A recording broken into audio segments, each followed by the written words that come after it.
میں پہلے تو کل آپ کو ریمائنڈ کروانا چاہتا ہوں کہ جب میں شام کو آیا تھا تو مجھے آپ سب کو کہنا پڑا تھا گھبرانا نہیں ہے.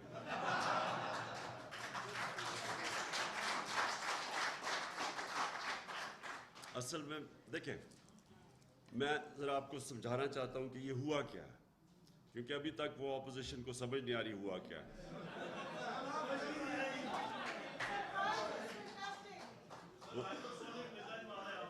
نہیں، انہوں نے ریئلائز نہیں کیا کہ جس وقت پاکستان کی نیشنل سیکیورٹی کونسل نے واضح طور پہ کہہ دیا کہ پاکستان کی یہ جو نو کانفیڈنس موشن تھی، اس میں سے بیرون ملک کی انٹرفیرنس تھی. نیشنل سیکیورٹی کونسل جس میں سارے سیکیورٹی چیفز بیٹھے ہوئے تھے، سب بیٹھے ہوئے تھے، ان کے سامنے پورا وہ جو کمیونیکے تھا پاکستان کے ایمبیسڈر امریکہ میں اور ان کا جو ڈونلڈ لو جو بھی ان کا ریپرزینٹیٹو تھا، اس کے سارے یہ آفیشیل میٹنگ تھی.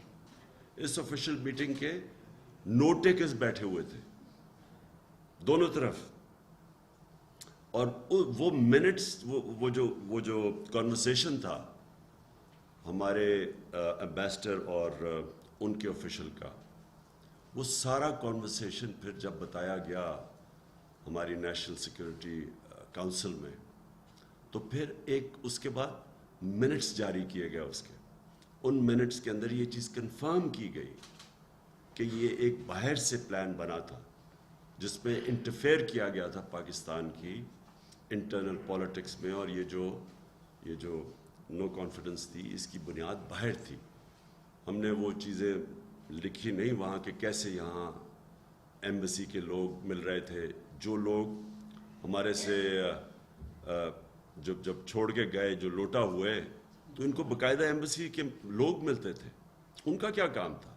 دیکھیں، ہیڈز آف کئی دفعہ بات پولیٹیکل پارٹیز کے ہیڈز کو اس لیے ملتے ہیں کہ وہ پوچھ سکتے ہیں ملک کے صورتحال وغیرہ، لیکن ان لوگوں کو ملنے کا ان کا کیا تھا؟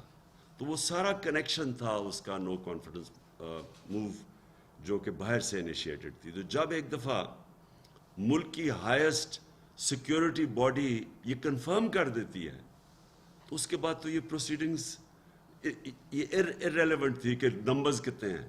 تو میں آپ کو یہ بتا نہیں سکتا تھا کل رات، کیونکہ مجھے ڈر یہ تھا کہ وہ آج وہ شوق میں نہ ہوتے اگر میں سب کو بتا دیتا.